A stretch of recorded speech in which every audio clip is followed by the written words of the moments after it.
EVM वर प्रश्न उपस्थित केलेत।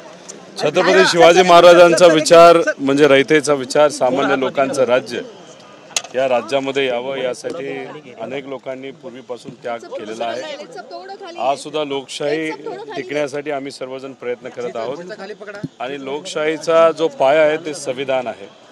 आज आपण विधानसभेच्या आवारामध्ये सुद्धा छत्रपती शिवाजी महाराजांचं दर्शन घेतलं आणि माझ्या मागच्या बाजूला तुम्ही जर बघितलं तर संविधानाचं एक महत्त्वपूर्ण प्रास्ताविक या ठिकाणी आपल्या सगळ्यांना बघायला मिळतं। आमच्या सगळ्यांचा प्रयत्न आहे संविधान टिकावं, लोकशाही टिकावी।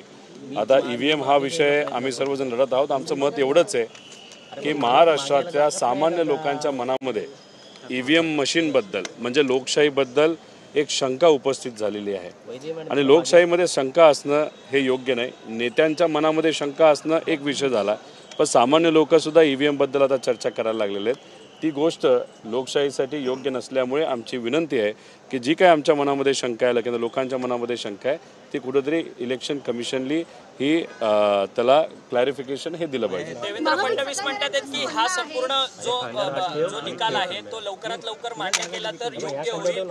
खोटं नाटं नरेटिव्ह जे आहे ते शरद पवार पसरवत आहेत असं त्यांचं हे बघा, त्यांचं मत आहे ते आता राज्याचे मुख्यमंत्री झालेले आहेत, ते त्यांच्या पक्षाची त्यांच्या सरकारची भूमिका तिथं मांडत आहेत। आदरणीय पवार साहेब हे लोकांची भूमिका मांडत आहेत। आम्ही सर्वजण आदरणीय पवार साहेबांबरोबर आणि लोकांबरोबर तिथं आहोत। लोकांच्या मनामध्ये शंका असेल तर ती बोलून दाखवण्याची जबाबदारी ही आमच्या सगळ्यांची, म्हणून आम्ही तिथं बोलून दाखवत आहोत। स्वतः शरद पवार त्या ठिकाणी गेलेले आहेत आणि काय सांगाल, कारण बॅलेट पेपरवर खरं तर निवडणूक बळकटवाडी या ठिकाणी घेणार होते, मात्र धूळ दिली नाही। एक तर तिथं असणाऱ्या सामान्य लोकांनी हिंमत दाखवली लोकशाही टिकवण्याची आणि बॅलेट पेपरवर मतदान व्हावं अशी इच्छा तिथं असणाऱ्या नागरिकांची होती।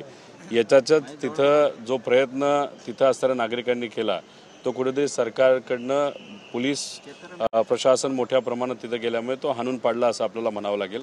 याच्यातच लोकांची हिंमत आणि लोकांचा जो प्रयत्न याला पाठिंबा देण्यासाठी आदरणीय पवार साहेब आणि काही काँग्रेसचे नेते सुद्धा तिथे गेलेले आम्हाला समजतंय। जिथे दबावाचा प्रयत्न झाला तिथूनच उठावाला प्रयत्न जो आहे, जिथून दबावाचा प्रयत्न झाला तिथूनच मोठा उठाव सुरू करण्याचा प्रयत्न आहे। शेवटी एखादा लढा जेव्हा सामान्य लोक लढतात त्याला पाठिंबा देण्यासाठी नेत्यांना जावं लागतं, म्हणून तिथं पवार साहेब गेलेत असं मला वाटतं। तुम्ही शपथ घेणार आहात का आमदारकी? लोकसभेपासूनच आपण सुरुवात करूया। लोकसभेच्या सुद्धा निवडणुका महाराष्ट्रातल्या पुन्हा एकदा घ्या आणि मग त्या बॅलेटवर घ्या अशा पद्धतीचं विधान जे आहे ते अंमलबजावणी एक तर बॅलेट पेपरची शाश्वती सरकारली इलेक्शन कमिशनली तिथं द्यावी आणि मग लोकसभा आणि विधानसभा महाराष्ट्राचे एकत्रित आपल्याला बॅलेट पेपरवर घेता येतील। मग शाश्वती पहिली द्यावी लागेल आणि शाश्वती दिली तर मग एकत्रित सगळ्या लढू। एखाद्या राज्यामध्ये फक्त बारामती नाही तर एकच मतदारसंघ हा कुठेतरी तिथं बॅलेटवर घ्यायचा आणि बाकी मोकळे ठेवायचं असं नसतं। लोकशाहीमध्ये सगळीकडे न्याय दिला गेला पाहिजे। मग महाराष्ट्रातले लोकसभा आणि विधानसभा परत एकदा बॅलेट पेपरवर जर हे सरकार घेत असेल, इलेक्शन कमिशन घेत असेल तर त्याचं स्वागतच केलं पाहिजे आणि त्या पद्धतीने मग आम्ही आमचे राजीनामा देऊन परत एकदा लढायला तयार आहोत। आमदारकीची तुम्ही शपथ घेणार आहात का? कारण की काल महाविकास आघाडीकडनं म्हणजे निषेध केला गेला, शपथ घेतली नाही काँग्रेसच्या आमदार। कालच्या दिवशी एक प्रातिनिधिक निषेध केला असं आम्हाला समजतंय, पण आज लोकांनी आम्हाला निवडून दिलेलं आहे। लोकांच्या हिताचे प्रश्न, महाराष्ट्राच्या हिताचे प्रश्न मांडण्यासाठी शपथ घेणं हे महत्त्वाचं आहे। शपथ जर आज घेतली नाही तर हे जे सत्तेतले लोक आहे परत शपथ घ्यायला देतील नाही देतील हे आपल्याला सांगता येणार नाही। मग अधिवेशनामध्ये जाऊन लोकांच्या हिताचे प्रश्न आपल्याला मांडता येणार नसतील तर मग मला असं वाटतं की कुठेतरी लोकशाही अडचणीत आल्यासारखं वाटेल। पुन्हा आज शपथविधी करावीच लागेल आणि केल्यानंतर महाराष्ट्राच्या हिताचे प्रश्न विधिमंडळामध्ये मांडण्याची संधी जी आम्हाला देईल त्याचं सोनं करून लोकांचं प्रतिनिधित्व 100% आम्ही सर्वजण करू।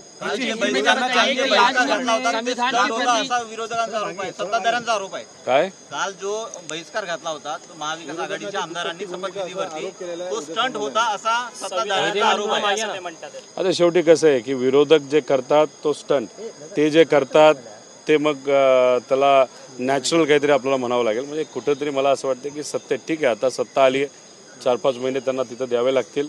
बघूया हे सरकार कसं त्या बाबतीत ते चालवत आहे, लोकांच्या हिताचे प्रश्न ते मांडतात का नाही हे आपल्याला तिथं बघावं लागेल। मी सुद्धा मुख्यमंत्री साहेबांच्या नावाने तिथं एक पत्र घेऊन आलेलो आहे। काही मतदारसंघाचे विषय, काही महाराष्ट्राचे विषय, कारण काल बोलत असताना त्यांनी सांगितलं की द्वेषाचं राजकारण न करता विकासाचं राजकारण ते करणार आहेत आणि विरोधक जर काही चांगले मुद्दे मांडत असतील तर मग विरोधक म्हणून मी तिथं काही मुद्दे त्यांना लिखित स्वरूपात देणार आहोत.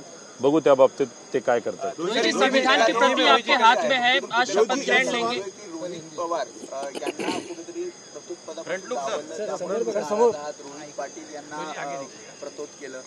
आदरणीय पवार साहेबांनी सुद्धा सांगितलेलं आहे, मी सुद्धा सांगितलेलं आहे की रोहित पाटलांचं नाव असेल तसंच इतरही नेत्यांचं नाव जेव्हा विचारण्यात आलं की कोणाला कुठलं पद तिथं द्यावं, आम्ही सगळ्यांनी मिळून जी नावं तिथं पुढे आणली त्यांनाच तिथं पद दिलेलं आपण सगळ्यांनी बघितलेलं आहे. त्यामुळे विरोधक काय बोलतात याच्यापेक्षा आम्ही काय भूमिका घेतली हे जास्त महत्त्वाचं आहे. आणि पवार साहेबांनी स्वतः त्या बाबतीत स्पष्टीकरण दिलेलं आहे, मी सुद्धा स्पष्टीकरण दिलेलं आहे. त्यामुळे आता विरोधकांना विचारून त्यांचाही आणि लोकांचाही वेळ घालवणं योग्य नाही असं मला वाटतं. हिंदी में बताइए, संविधान की प्रति आपने हाथ में ली है, भावनिक राजकारण करण्याचा प्रयत्न महाविकास आघाडी करते असा आरोप भाजपकडून होतोय. विषय एवढाच आहे की तुम्ही कुठल्याही सामान्य व्यक्तीला जाऊन विचारा की ईव्हीएमवर तुम्हाला विश्वास आहे का. लोकच म्हणतात की आमचा विश्वास आता ईव्हीएमवरनं उठलेला आहे. जेव्हा लोक शंका घ्यायला लागतात ईव्हीएमच्या बद्दल मग लोकशाही धोक्यात आली असं आपल्याला कुठे तिथं म्हणावं लागेल. आणि पूर्वी असं होत नव्हतं पण आता काही आकडेवारी आपण बघितली, 74 लाख मतदान अचानक तिथं वाढलं आणि बरेच काही मुद्दे आहेत आणि ह्या सगळ्या गोष्टी बघितल्यानंतर लोक जर शंका घ्यायला लागलेत. आमचं मत एवढंच आहे की लोक जर शंका घेत असतील तर शंकेचं निराकरण तिथं झालं पाहिजे आणि लोकशाहीला हे परवडणारं नाही. आणि आम्ही निवडून आलेले लोक त्याच्याबद्दल बोलतोय, म्हणजे मी बोलतोय, जानकर भाऊ बोलतायत, जे निवडून आले तेच म्हणत आहेत की ईव्हीएममध्ये कुठं ना कुठेतरी तिथं शंका घेण्यासारखं आहे. आणि येत्या काळामध्ये जिल्हा परिषद, पंचायत समिती, महानगरपालिका, परत लोकसभा, परत विधानसभा हे जे इलेक्शन आपल्याला लढायचे असतील आणि सामान्य लोकांना जर संधी द्यायची असेल मग तिथं 100% आपल्याला हे जे काही शंका आहेत त्या कुठेतरी त्याचं निराकरण झालं पाहिजे असं आमचं सगळ्यांचं मत आहे.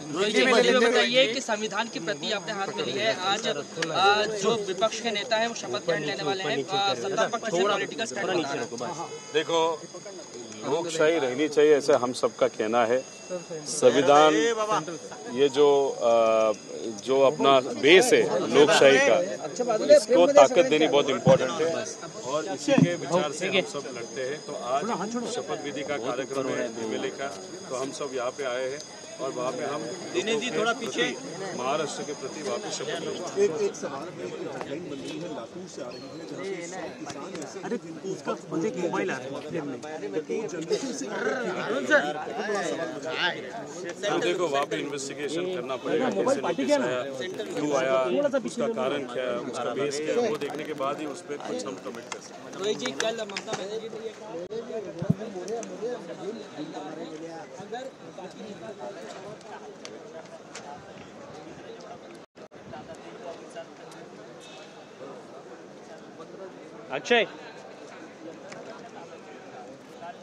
अक्षय सेल्फ हे पॉइंट किती आहेत.